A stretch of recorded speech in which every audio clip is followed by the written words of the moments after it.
నమస్కారం. ఘంటారావానికి స్వాగతం. ముందుగా ప్రధాన అంశాలు. రాష్ట్రంలో ఇసుక కొరత తీర్చేందుకు ప్రభుత్వం కసరత్తు. పట్టా భూముల్లో తవ్వకాలకు వచ్చే కేబినెట్లోనే ఆమోదం.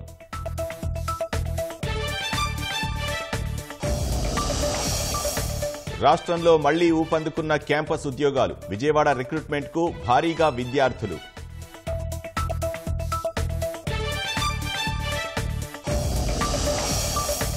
గడప కేంద్ర కారాగారం పర్యవేక్షణాధికారి ప్రకాష్ బదిలీ. వైసీపీ నాయకులతో అంటకాగారనే ఆరోపణలతో వేటు.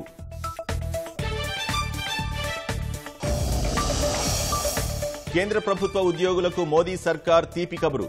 యూపీఎస్ అమలుకు ఆమోదం. ఉద్యోగుల హర్షం.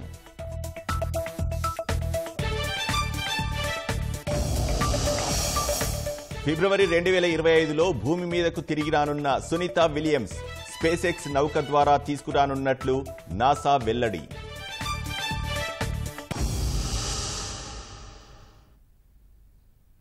రాష్ట్రంలో ఇసుక కొరత తీర్చేందుకు పట్టాభూముల్లో తవ్వకాలు చేపట్టాలని ప్రభుత్వం భావిస్తోంది. పట్టాభూముల్లో మేటవేసిన ఇసుకను తవ్వి వినియోగదారులకు అందించాలని నిర్ణయించింది. ఇందుకోసం గనుల శాఖ ప్రతిపాదనను సిద్ధం చేసింది. దీనికి ఈ నెల 28న జరిగే మంత్రివర్గ సమావేశంలో ఆమోదం తీసుకోనున్నట్లు తెలిసింది.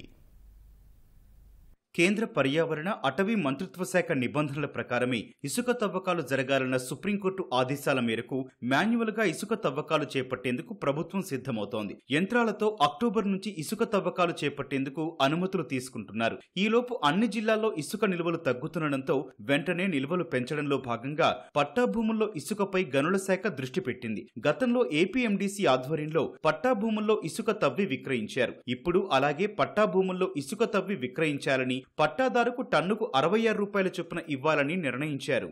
నదీ గర్భంలో ఉండే పట్టా భూముల్లోని ఇసుకను ఆ జిల్లా స్థాయి ఇసుక కమిటీ నిర్ణయం మేరకు గనుల శాఖ ద్వారా తవ్విస్తారు. ఇందులో పట్టాదారుకు చెల్లించే 66 రూపాయలు, సీనరేజ్ ఛార్జీలు 88 రూపాయలు, తవ్వకాలకైన నామమాత్రపు ఖర్చు తీసుకుంటారు. నదీ గర్భంలో పట్టా భూములుండి అందులో ఇసుక మేటలు ఉన్నవాళ్లు సమ్మతం తెలిపితే వాటిలో ఇసుక తవ్వుతారు. వీటికి పర్యావరణ సంస్థ, కాలుష్య నియంత్రణ మండలి నుంచి అనుమతులు తీసుకోవాల్సి ఉంటుంది. ఈ అనుమతుల అంశాన్ని ఆ జిల్లా గనుల శాఖ చూసుకుంటుంది. నదీ గర్భం బయట ఉండే పట్టా భూముల్లో ఇసుకను పట్టాదారు తవ్వి విక్రయించుకోవచ్చు. అయితే గనుల శాఖ జారీ చేసిన ఆన్లైన్ పర్మిట్ల ద్వారా ఈ ఇసుక విక్రయించాలి. ఎంత ధరకు విక్రయించాలనేది కలెక్టర్ నేతృత్వంలో ఉండే జిల్లా స్థాయి ఇసుక కమిటీ నిర్ణయిస్తుంది. పట్టాదారు విక్రయించిన ఇసుకలో టన్నుకు 88 రూపాయల చొప్పున సీనరేజ్ చెల్లించాలి. ఈ సొమ్ము ఆయా స్థానిక సంస్థల ఖాతాలకు వెళ్తుంది. వీటికి పట్టాదారుడే పర్యావరణ అనుమతులు, కాలుష్య నియంత్రణ మండలికి ఫీజులు చెల్లించి అనుమతులు తెచ్చుకోవాలి.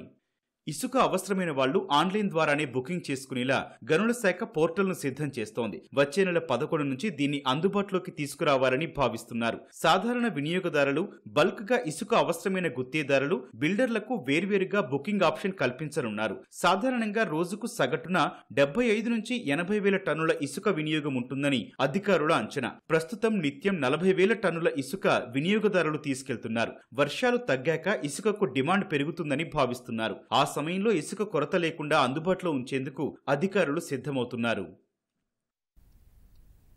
ఉద్యోగ మేళా, ప్రాంగణ నియామకాలు గత 5 ఏళ్లుగా ఏపీలో ఎక్కడా వినిపించని పదాలు ఇవి. ఉపాధి కోసం యువత ఊరు విడిచి హైదరాబాద్, చెన్నై, బెంగళూరు వెళ్లి సొంతంగానే పని వెతుక్కోవాల్సి వచ్చింది. ఇంజనీరింగ్ డిగ్రీ పట్టాలు పొందినా ఉద్యోగాలు ఇచ్చేవారు లేక నిరుద్యోగులుగానే మిగిలిపోయారు. కూటమి ప్రభుత్వం అధికారంలోకి రావడంతో ప్రాంగణ నియామకాల్లో కదలిక వచ్చింది. దీంతో విజయవాడ పీబీ సిద్ధార్థ కళాశాలలో నిర్వహించిన క్యాంపస్ రిక్రూట్మెంట్కు వందలాది మంది విద్యార్థులు హాజరయ్యారు. విజయవాడ పీబీ సిద్ధార్థ కళాశాలలో ఎంఎన్సీ సంస్థ జెన్ఫాక్ట్ నిర్వహించిన ప్రాంగణ నియామకాలకు విశేష స్పందన లభించింది. వందలాది మంది విద్యార్థులు ఈ కార్యక్రమంలో పాల్గొన్నారు. నాన్ ఐటీ పోస్టులకు నిర్వహించిన ఆన్లైన్ పరీక్షలు, రాత పరీక్షలకు మంచి స్పందన కనిపించింది. ఎన్ఆర్టీ విభాగం, రాష్ట్ర నైపుణ్యాభివృద్ధి సంస్థ ఆధ్వర్యంలో నిర్వహించిన ఈ నియామక ప్రక్రియ అభ్యర్థుల్లో కొత్త ఆశలు రేకెత్తించింది. సుమారు 350 మందికి పైగా విద్యార్థులు రిజిస్టర్ చేసుకోగా వీరందరికీ ఆన్లైన్ ఇంటర్వ్యూలు, రాత పరీక్షల ద్వారా సామర్థ్యాలను లెక్కించారు. ప్రతిభ చూపిన వారికి నియామక పత్రాలు అందించనున్నారు. నాన్ ఐటీ సెక్టార్లో పోస్టులకు ఈ ప్రాంగణ నియామకాలు చేపట్టారు. ఒక్కసారిగా పరీక్షలు, ఇంటర్వ్యూలు అనేసరికి అభ్యర్థుల్లో సరికొత్త ఉత్సాహం కనిపించింది.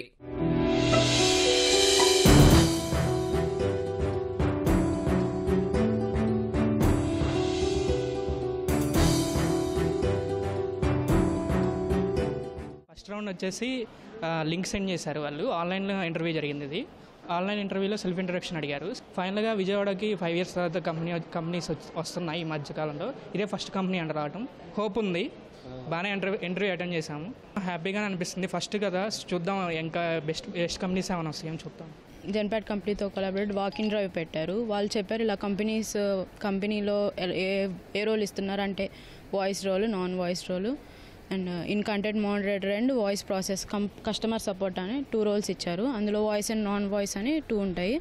అట్లా ప్రతిదీ ఎక్స్ప్లెయిన్ చేశారు. శాలరీ ఎంత ఉండిద్ది మొత్తం చెప్పాక జూమ్ మీటింగ్ కండక్ట్ చేశారు. లైక్ ఇంటర్వ్యూ తీసుకోవడం జరిగింది. దాదాపు 5 ఏళ్ల తర్వాత ఏపీ ఎన్ఆర్టీ, ఏపీఎస్డీసీ విభాగాలు సంయుక్తంగా ఈ ప్రాంగణ నియామకాలు చేపట్టాయి. ఇంగ్లీష్ భాషపై పట్టు, భావ వ్యక్తీకరణ నైపుణ్యాలకు ఇంటర్వ్యూలో ప్రాధాన్యమిచ్చారు. ఈ దశలోనే అభ్యర్థులు ప్రాంగణ నియామకాలకు కసరత్తు చేయాలని నిపుణులు చెబుతున్నారు. కొత్త ప్రభుత్వం, తెలుగుదేశం ప్రభుత్వం వచ్చాక జెన్పాక్ట్ అనే ఎంఎన్సీ భారతదేశం మొత్తంలో వాళ్ళకి 1,31,000 మంది ఎంప్లాయీస్ ఉన్నారు. వాళ్ళు విజయవాడలో ఆపరేషన్ స్టార్ట్ చేయడానికి ఇంట్రెస్ట్ చూపెట్టారు. వాళ్ళని టు గెట్ దెమ్ హియర్, వాళ్ళని ఇక్కడ తీసుకురావడానికి ఈ జాబ్ డ్రైవ్స్ అనేవి జరుగుతున్నాయి. సో ఇప్పుడు 2022, 23 and 24 year pass outs engineering కానీ లేకపోతే ఎనీ గ్రాడ్యుయేషన్ వాళ్ళని తీసుకొని first time in the history of Andhra Pradesh or any corporate interview Genpact company వాళ్ళు ఎవరు ఇక్కడ లేకుండా everything is online. So students అందరికీ స్మార్ట్ ఫోన్స్ ఉన్నాయి కాబట్టి వాళ్ళందరినీ ఒక చోటకి పిలవడం జరిగింది. వాళ్ళకి ఆపర్చునిటీ గురించి బ్రీఫ్ చేసి వాళ్ళకి జూమ్ లింక్స్లో ఇంటర్వ్యూ స్టార్ట్ అయ్యాయి ఇన్ బ్రేక్అవుట్ రూమ్స్. సో ఇప్పుడు కానీ వీళ్ళకి మనం ఈ రిక్వైర్మెంట్ కానీ ఫిల్ చేస్తే 1,500 ఇచ్చారు మనకు target. In the next 15 days అన్ని డిస్ట్రిక్ట్స్లో వీఆర్ కలెక్టింగ్ డేటా. ప్రస్తుతం 13,000 మంది రిజిస్టర్ అయ్యారు and we are taking support of AP skill development. ఇది కానీ మనం సక్సెస్ఫుల్గా చేయగలిగితే very soon will have Genpact office in Vijayawada. రాష్ట్ర నైపుణ్య అభివృద్ధి సంస్థ స్కిల్ హబ్స్ అనేవి ప్రతి నియోజకవర్గానికి ఒక స్కిల్ హబ్ ఉందండి. మీరు ఎవరైతే కమ్యూనికేషన్ స్కిల్స్ డెవలప్ చేసుకోవాలనుకుంటున్నారో మీకున్న ఏదైతే అసెంబ్లీ కాన్స్టిట్యూషన్స్లో ఉందో మా స్కిల్ హబ్ ఉంది. అక్కడికి వెళ్ళి మీరు మీ పేరు రిజిస్టర్ చేసుకున్నట్టయితే ప్రతి స్కిల్ హబ్లో కమ్యూనికేషన్ స్కిల్స్ క్లాసెస్ నిర్వహించడం జరుగుతుంది. కాబట్టి ఎవరైతే ఈ స్కిల్ కమ్యూనికేషన్ క్లాసెస్ జరిగించాలనుకుంటున్నారో మీరు అక్కడికి వచ్చి రిజిస్టర్ చేసుకోండి. కూటమి ప్రభుత్వం అధికారం చేపట్టడంతో రాష్ట్రంలో పరిస్థితులన్నీ మారిపోయాయి. వివిధ సంస్థలు పెట్టుబడులు పెట్టేందుకు తరలి రావడంతో పాటు మరికొన్ని సంస్థలు విస్తరణ దిశగా అడుగులు వేస్తున్నాయి. దీంతో కళాశాలల్లో మళ్లీ ప్రాంగణ నియామకాలు జోరందుకునే సూచనలు కనిపిస్తున్నాయి. రాష్ట్ర నైపుణ్యాభివృద్ధి సంస్థ కూడా ఈ దిశగా శిక్షణ ఇచ్చే ప్రయత్నం చేస్తోంది. ప్రధాని మోదీ పాలనలో దేశం అభివృద్ధి పథంలో ముందుకు వెళుతోందని ఎంపీ పురంధేశ్వరి అన్నారు. కాకినాడలో నిర్వహించిన బీజేపీ సభ్యత్వ నమోదు కార్యక్రమంలో ఆమె పాల్గొన్నారు. దేశ ఆర్థిక వ్యవస్థను 5వ స్థానంలోకి తెచ్చిన మోదీ భవిష్యత్తులో 3వ స్థానంలోకి చేర్చే లక్ష్యంతో పనిచేస్తున్నారన్నారు. గతంలో 38 లక్షల మంది బీజేపీ సభ్యత్వ నమోదు చేసుకున్నారన్న పురంధేశ్వరి ఈసారి ఆ సంఖ్యను అధిగమిస్తామని ధీమా వ్యక్తం చేశారు. సెప్టెంబర్ 1వ తారీఖు నుండి సభ్యత్వ నమోదు కార్యక్రమం భారతీయ జనతా పార్టీ ప్రారంభం చేయబోతుంది. దానిలో భాగంగా మొన్న 17వ తారీఖున జాతీయ స్థాయిలో నాయకులందరినీ పిలిచి అక్కడ మాకు ఒక అవగాహన సదస్సు అంటే అసలు మనం ఏ రకంగా చేయాలి, ఏ అంశాలతో ప్రజల వద్దకు వెళ్ళాలి అనేటువంటి వివిధ విషయాల మీద మాతో చర్చించడం జరిగింది. భారతీయ జనతా పార్టీ ఎప్పుడూ కూడా దేశ సేవకి అంకితమైనటువంటి పార్టీ, సమాజంలో ఉన్నటువంటి పేదల సేవకి అంకితమైనటువంటి పార్టీ.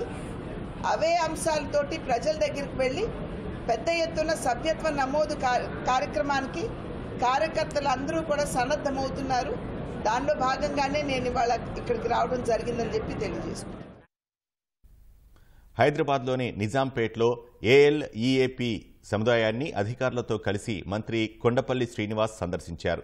కొత్తగా రూపుదిద్దుకుంటున్న ఆవిష్కరణలు, ఆలోచనలను సంస్థ ప్రతినిధులను అడిగి తెలుసుకున్నారు. ఏపీలో ఈ తరహా సముదాయాన్ని ఏర్పాటు చేస్తామని మంత్రి తెలిపారు. ప్రస్తుతం అభివృద్ధిలో భాగస్వామ్యం అవ్వాలనుకునే ప్రతి ఒక్కరికి ఏపీ గొప్ప వేదికన్నారు. ప్రభుత్వంతో కలిసి పనిచేసేందుకు సిద్ధంగా ఉండే ప్రైవేట్ సంస్థలకు పూర్తి సహకారం ఉంటుందని మంత్రి స్పష్టం చేశారు.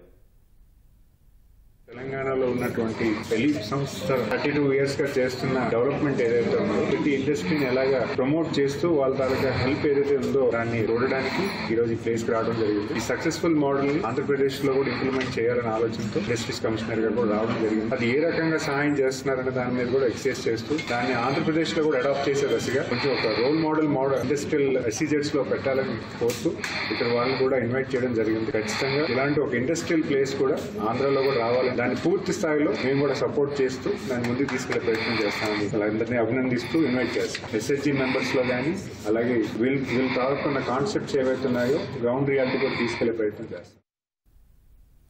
వైసీపీ పాలనలో రాష్ట్ర వ్యాప్తంగా రహదారులు నిర్వీర్యం అయిపోయాయని మంత్రి కొలుసు పార్థసారథి విమర్శించారు. ఏలూరు జిల్లా చింతలపూడి నియోజకవర్గంలోని నామవరంలో నూతన రహదారి నిర్మాణ పనులకు మంత్రి శంకుస్థాపన చేశారు. గత ప్రభుత్వ నిర్లక్ష్యం కారణంగా చింతలపూడి ఎత్తిపోతల పథకం ముందుకు సాగలేదని ఆరోపించారు. అభివృద్ధి సంక్షేమంతో ప్రజలకు సుపరిపాలన అందించాలన్నదే కూటమి ప్రభుత్వ లక్ష్యమని ఎమ్మెల్యే సొంగ రోషన్ కుమార్ అన్నారు.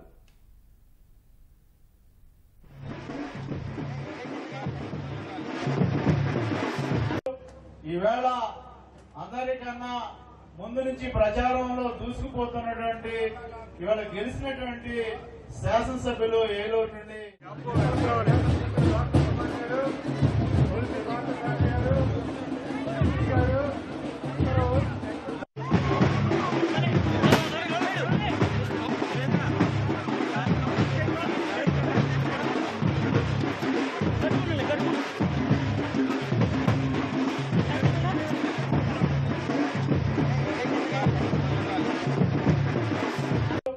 ఈవేళ అందరికన్నా ముందు నుంచి ప్రచారంలో దూసుకుపోతున్నటువంటి ఇవాళ గెలిచినటువంటి శాసనసభ్యులు ఏలూరు నుండి అధికారంలో 5 సంవత్సరాలు కూడా ఎక్కడ బయటికి వెళ్ళడానికి కానీ కనీసం కార్యకర్తలు కలవడానికి కానీ ప్రజల సమస్యలు తెలుసుకోవడానికి ప్రయత్నం చేయని జగన్మోహన్ రెడ్డి గారు ఈ రోజు తైకమని చెప్పేసి ఎక్కడ అవకాశం వచ్చినా పరిగెడతా ఉన్నాడు. నీకు ప్రజల సమస్యల్ని అసెంబ్లీలో గెలమెత్తి ప్రజల సమస్యల్ని దృష్టికి తీసుకురమ్మని ప్రభుత్వ దృష్టికి తీసుకురమ్మని మిమ్మల్ని గెలిపిస్తే ఎమ్మెల్యేగా తిరిగి పందల అసెంబ్లీకి రాకుండా పారిపోయి సాక్షి పేపర్లు కదా అని చెప్పేసి దాంట్లో లేనిపోని అబద్దాన్ని సృష్టించడం ఎంతవరకు ప్రజాస్వామ్యం ఒకసారి అర్థం చేసుకోమని చెప్పేసి మిమ్మల్ని చేస్తాను. ఏదో కొంతమంది దురదృష్టవశాత్తు యాక్సిడెంట్ లో చనిపోతే వారికి మన ముఖ్యమంత్రి గారు వెళ్లి గత ప్రభుత్వం ఇచ్చిన నష్టపరిహారం కంటే కూడా మెరుగైన నష్టపరిహారం ఇచ్చి వారికి భరోసా కల్పించి వస్తే ఈయన చెప్తాడు నష్టపరిహారం ఇవ్వకపోతే నేను ధర్నా చేస్తానని చెప్పేసి చెప్తా ఉన్నాడు. అయ్యా జగన్మోహన్ రెడ్డి గారు, ఒకవేళ మీరు ఎగ్గొట్టిన డబ్బుల గురించి కనుక ఒకసారి ఆలోచన చేస్తే ప్రతిరోజు మీ ఇంటి ముందు ఈ రోజు కూడా ధర్నా చేయాల్సిన పరిస్థితి ఉందని చెప్పేసి మీకు మనం చేస్తా ఉన్నా. నేను 3 దశాబ్దాల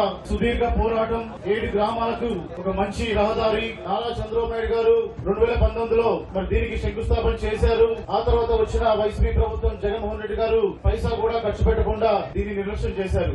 లోకల్ సమస్యలు కూడా ఏవైతే నా దృష్టికి వచ్చాయో ఈ యొక్క పంచాయతీకి గ్రామస్తులకి మంచి చేసే విధంగా నేను కృషి చేస్తానని చెప్పి మాటిస్తున్నాను. ఐటీడీఏ నుంచి ఆర్థిక స్వావలంబం కోసం మీకు రుణ సహాయం తెప్పించి మరి మీరు కూడా ఆర్థికంగా బలంగా ఉండేలాగా నేను కృషి చేస్తానని చెప్పి మాటిస్తున్నాను. రాష్ట్ర వాణిజ్య శాఖలో గత ప్రభుత్వ హయాంలో జరిగిన విధ్వంసాన్ని సరిదిద్దాలని, అంతవరకు ఉద్యోగుల అంతర్గత బదిలీల ప్రక్రియను వాయిదా వేయాలని వాణిజ్య పన్నుల శాఖ సర్వీసెస్ అసోసియేషన్ డిమాండ్ చేసింది. విజయవాడలో అసోసియేషన్ అధ్యక్షుడు కేఆర్ సూర్యనారాయణ అధ్యక్షతన సర్వసభ్య సమావేశం జరిగింది. గతంలో జరిగిన బదిలీలు రాష్ట్రపతి ఉత్తర్వులకు భిన్నంగా జరిగాయని, ఉల్లంఘనపై తాము వివిధ రూపాల్లో నిరసన తెలిపితే తమ కార్యవర్గ సభ్యులపై తప్పుడు కేసులు పెట్టి బెదిరింపులకు పాల్పడ్డారని సూర్యనారాయణ తెలిపారు. వాణిజ్య పన్నుల శాఖలో కొత్త కమిషనర్ వచ్చిన తర్వాతే బదిలీలు జరపాలని కోరారు. వాణిజ్య శాఖలో చోటు చేసుకున్న పరిణామాలను రాష్ట్ర ఆర్థిక శాఖ మంత్రి ముఖ్యమంత్రి దృష్టికి త్వరలోనే తీసుకువెళ్తామని చెప్పారు. ప్రభుత్వం ఉద్యోగుల బదిలీలకి 16 శాఖలకి బదిలీలకి అనుమతి ఇచ్చింది. ఈ అనుమతి ఇచ్చినటువంటి సందర్భంలో వాణిజ్య పనుల శాఖకి ప్రత్యేకమైన మార్గదర్శకాలు జారీ చేసుకోమని ఇచ్చింది. ఈ బదిలీలని వాణిజ్య పనుల శాఖలో వాయిదా వేసి నాడు ప్రభుత్వంలో ఉన్నటువంటి పార్టీకి అనుబంధంగా ఉన్న పన్ను ఎగవేతదారులు స్మగ్లర్లని ఫెసిలిటేట్ చేయడం కోసంగా కింద స్థాయి ఫంక్షన్స్లో క్షేత్రస్థాయిలో ఉన్న ఫంక్షన్స్ అన్ని తీసేసి సెంట్రలైజ్ చేసుకుని వాళ్ళ దగ్గర ఉన్నతాధికారుల దగ్గర పెట్టుకుని అనేక అవకతవకలకు పాల్పడి వేలాది కోట్ల రూపాయల ప్రభుత్వ ఆదాయానికి భంగం కలిగేలాగా, నష్టం కలిగేలాగా ఏర్పరిచినటువంటి రీజనల్ వ్యవస్థ రాష్ట్రపతి ఉత్తర్వులకు ఉల్లంఘనగా ఉంది. కాబట్టి దాదాపు 480 మంది ఉద్యోగుల్ని కూర్చోబెట్టి జీతాలు ఇస్తున్నారు. కాబట్టి దాన్ని రద్దు చేసి పునరాలోచన చేసి ప్రభుత్వము రాష్ట్రపతి ఉత్తర్వులకు అనుగుణంగా ఆ 400 మందిని తిరిగి వారి సొంత ఒరిజినల్ యూనిట్ ఆఫ్ అపాయింట్మెంట్లకు మార్చిన తర్వాతనే ఈ బదిలీ ప్రక్రియ చేపట్టాలని ఏకగ్రీవంగా కోరడం జరుగుతూ ఉంది. ప్రజా వినతులపై అవసరమైతే సచివాలయానికి వెళ్లి మరీ పరిష్కరించే దిశగా అడుగులు వేస్తామని ఎమ్మెల్యే నల్లమిల్లి రామకృష్ణారెడ్డి తెలిపారు. విజయవాడ బీజేపీ రాష్ట్ర కార్యాలయంలో నిర్వహించిన వారధి ప్రజా వినతుల స్వీకరణ కార్యక్రమంలో నల్లమిల్లి పాల్గొన్నారు. నేషనల్ కాన్ఫరెన్స్ మేనిఫెస్టోలో ఇచ్చిన వాగ్దానాల దృష్ట్యా కాంగ్రెస్ పార్టీకి, రాహుల్ గాంధీకి 10 ప్రశ్నలు సంధించారు. అదేవిధంగా జమ్మూ కాశ్మీర్ని తిరిగి అశాంతి, తీవ్రవాద యుగంలోకి నెట్టుతోందా? ఈ రెండిటికి కూడా రాహుల్ గాంధీ గారు సమాధానం చెప్పాల్సిన అవసరం ఉంది. పాకిస్తాన్తో ఎల్ఓసి ట్రేడ్ ప్రారంభించాలని, తద్వారా సరిహద్దు వెంబడి ఉగ్రవాదాన్ని మరియు దాని పర్యావరణ వ్యవస్థని పెంచి పోషించాలనే నేషనల్ కాన్ఫరెన్స్ నిర్ణయాన్ని కాంగ్రెస్ పార్టీ, రాహుల్ గాంధీ మద్దతు ఇస్తామన్నారా లేదా? జేకేఎన్సీ వాగ్దానానికి కాంగ్రెస్ పార్టీ మద్దతు ఇస్తా ఉందా? జమ్మూ కాశ్మీర్ ఆర్థిక వ్యవస్థని తిరిగి అవినీతిలోకి నెట్టి పాకిస్తాన్ మద్దతు ఉన్న కుటుంబాలకు అప్పగించే రాజకీయాలకు కాంగ్రెస్ పార్టీ మద్దతు పలుకుతా ఉందా? కాశ్మీర్కు స్వయం ప్రతిపత్తి కల్పించే నేషనల్ కాన్ఫరెన్స్ విభజన రాజకీయాలకు కాంగ్రెస్ పార్టీ మరియు రాహుల్ గాంధీ మద్దతు ఇస్తా ఉన్నారా? రాహుల్ గాంధీ గారు, కాంగ్రెస్ పార్టీ స్పష్టమైన సమాధానాలు చెప్పాల్సిన అవసరం ఉంది. కడప కేంద్ర కారాగారం పర్యవేక్షణాధికారి ప్రకాష్పై బదిలీ వేటు పడింది. ఆయన వైకాపా నాయకులతో అంటకాగారనే ఆరోపణలతో నెల్లూరుకు బదిలీ అయ్యారు. 2 ఏళ్ల క్రిందట కడప కేంద్ర కారాగారంలో ఖైదీగా ఉన్న మాజీ మంత్రి వివేకా హత్య కేసు నిందితుడు దేవిరెడ్డి శివశంకర్ రెడ్డికి అన్ని సౌకర్యాలు సమకూర్చారనే ఆరోపణలు గతంలో ఎదుర్కొన్నారు. శివశంకర్ రెడ్డి బ్యారక్ సమీపంలోనే గ్యాంగ్స్టర్ సునీల్ అనుచరులు హర్షతేజ్, కేశవ్, వాహిద్లను అందుబాటులో ఉంచడంతో వారంతా సహాయకులుగా పనిచేసినట్లు సమాచారం. శివశంకర్ రెడ్డి సిఫార్సు మేరకు ఆ ముగ్గురిని నిబంధనలకు విరుద్ధంగా ఎన్ఓపీకి పంపినట్లు తెలిసింది. 10 నెలల క్రిందట కడప కేంద్ర కారాగారంలో వివేకా హత్య కేసులో అప్రూవర్గా ఉన్న దస్తగిరి ఓ కేసులో 4 నెలల పాటు రిమాండ్ ఖైదీగా ఉన్నారు. ఆ సమయంలో శివశంకర్ రెడ్డి కుమారుడు డాక్టర్ చైతన్యరెడ్డి కారాగారానికి వచ్చి ప్రలోభపెట్టారని దస్తగిరి గతంలో ఆరోపణలు చేశారు. రాష్ట్ర ఉన్నతాధికారులు అనుమతులు లేకుండా చైతన్యరెడ్డితో కారాగారంలో వైద్య శిబిరం ఏర్పాటు చేయించారని జైలు పర్యవేక్షణాధికారిపై అభియోగాలొచ్చాయి. ఇక్కడ పనిచేస్తున్న ఓ మహిళా వైద్యురాలు దేవిరెడ్డి శివశంకర్ రెడ్డికి సహకారం అందించడంలో పర్యవేక్షణాధికారి ప్రకాష్ పాత్ర ఉన్నట్లు సమాచారం. వీటన్నింటిపై ప్రభుత్వానికి ఫిర్యాదులు వెళ్లడంతో ప్రకాష్పై బదిలీ వేటు పడినట్లు తెలుస్తోంది. కేంద్ర ప్రభుత్వ ఉద్యోగులకు మోదీ ప్రభుత్వం తీపి కబురు అందించింది. భాగస్వామ్య పెన్షన్ పథకం సిపిఎస్ స్థానంలో గ్యారంటీగా పింఛన్ అందించే యూనిఫైడ్ పెన్షన్ పథకం యూపీఎస్ అమలుకు ఆమోదం తెలిపింది. దీనివల్ల కనీసం 25 ఏళ్ల సర్వీస్ పూర్తి చేసుకున్న ఉద్యోగులకు వేతనంలో 50% పెన్షన్ రానుంది. మిగిలిన వారికి సర్వీస్ను బట్టి పెన్షన్ వర్తిస్తుంది. యూపీఎస్ పథకానికి మంత్రివర్గం ఆమోదం తెలపడంపై కేంద్ర ప్రభుత్వ ఉద్యోగులు హర్షం వ్యక్తం చేశారు. ప్రభుత్వ ఉద్యోగుల నుంచి పాత పెన్షన్ స్కీమ్ కోసం డిమాండ్లు పెరుగుతున్న వేళ ఎన్పీఎస్ కు బదులుగా కొత్తగా యూనిఫైడ్ పెన్షన్ స్కీమ్ యూపీఎస్ ప్రారంభించాలని కేంద్రం నిర్ణయించింది. ఈ మేరకు ప్రధాని నరేంద్ర మోదీ అధ్యక్షతన శనివారం జరిగిన మంత్రివర్గ సమావేశంలో ఆమోద ముద్ర వేశారు. డాక్టర్ సోమనాథన్ నేతృత్వంలోని కమిటీ సిఫారసు మేరకు యూపీఎస్ కు ఆమోదం తెలిపినట్లు మంత్రివర్గ భేటీ తర్వాత కేంద్ర సమాచార శాఖ మంత్రి అశ్విని వైష్ణవ్ ప్రకటించారు. యూపీఎస్ పథకం ద్వారా 23 లక్షల మంది కేంద్ర ప్రభుత్వ ఉద్యోగులకు లబ్ధి కలుగుతుందన్నారు. రాష్ట్ర ప్రభుత్వాలు ఇందులో చేరితే 90 లక్షల మందికి లాభం చేకూరుతుందని వివరించారు. 2025 ఏప్రిల్ 1 నుంచి కొత్త పథకం అమల్లోకి వస్తుందని చెప్పారు. 25 ఏళ్లు సర్వీస్ చేసి రిటైర్ అయిన ఉద్యోగికి చివరి 12 నెలల్లో అందుకున్న మూల వేతన సగటులో 50% పింఛనుగా అందనుందని కేంద్ర మంత్రి తెలిపారు. సర్వీస్ లో ఉండగా ఉద్యోగి మరణిస్తే వారి భార్యలకు 60% పెన్షన్ ఇస్తారని తెలిపారు. కనీస పెన్షన్ 10,000 అందిస్తామని, అందుకు 10 ఏళ్ల సర్వీస్ పూర్తి చేసి ఉండాలన్నారు. 2004 ఏప్రిల్ 1 తర్వాత సర్వీస్ సర్వీస్లో చేరిన ఉద్యోగులకు ప్రస్తుతం ఎన్పీఎస్ వర్తిస్తోంది. వీరందరూ యూపీఎస్ పరిధిలోకి రానున్నారు. గ్యారంటీ పెన్షన్, గ్యారంటీ కుటుంబ పెన్షన్, గ్యారంటీ కనీస పెన్షన్ కు కరవు పరిహారాన్ని పారిశ్రామిక కార్మికులకు వర్తింపజేసే అఖిల భారత వినియోగదారుల సూచి ఆధారంగా నిర్ణయిస్తారు. గ్రాట్యుటీకి అదనంగా పదవీ విరమణ చేసిన రోజున ఏకమొత్తం చెల్లించే విధంగా కేంద్ర ప్రభుత్వం ఒక నిర్ణయం తీసుకుంది. ఇది నెల వేతన మొత్తంలో 10వ వంతున లెక్కగట్టి చెల్లిస్తారు. ఇందుకోసం ప్రతి 6 నెలల సర్వీస్ ను ఒక యూనిట్ గా పరిగణలోకి తీసుకుంటారు.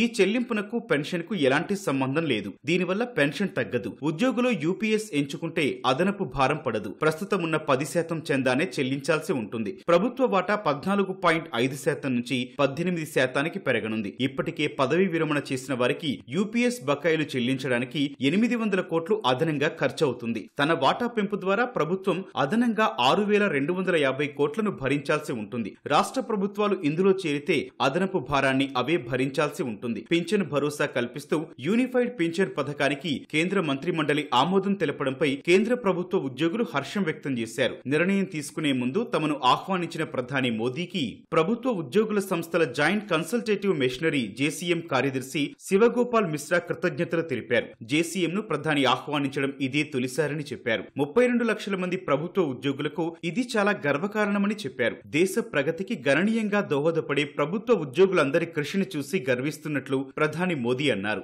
ఏకీకృత పెన్షన్ పథకం ప్రభుత్వ ఉద్యోగులకు గౌరవం, ఆర్థిక భద్రతను కల్పిస్తుందని ఎక్స్ వేదికగా మోదీ పేర్కొన్నారు. పాలనకు వెన్నెముకగా నిలిచే ప్రభుత్వ ఉద్యోగుల ఆర్థిక భద్రతకు మోదీ ప్రభుత్వం నిబద్ధతను పునరుద్ఘాటించిందని కేంద్ర హోంమంత్రి అమిత్ షా తెలిపారు. ఏకీకృత పెన్షన్ నిర్ణయాన్ని ఎక్స్ వేదికగా అమిత్ షా ప్రశంసించారు. యూపీఎస్ పథకం ప్రభుత్వ ఉద్యోగులకు ఆర్థిక భద్రత, భరోసా, ఉజ్వల భవిష్యత్తును అందిస్తుందని ఉత్తరప్రదేశ్ సీఎం యోగి ఆదిత్యనాథ్ పేర్కొన్నారు.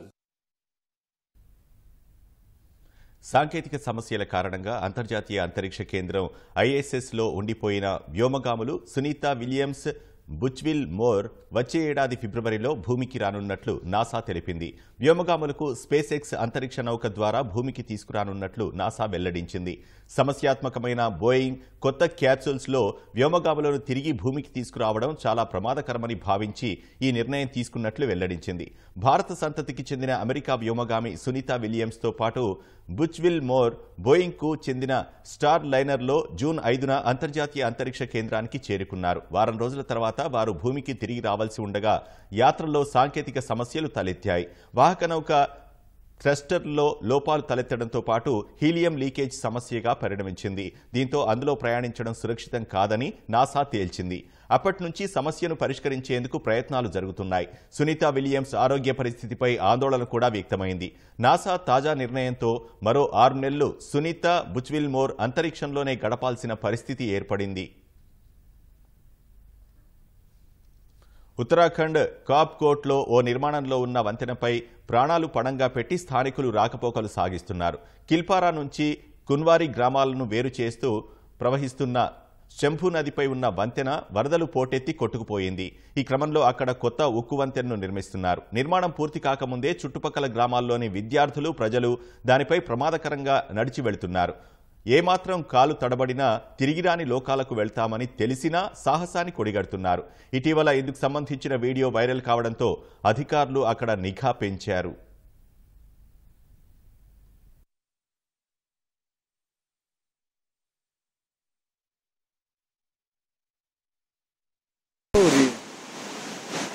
आ जाएं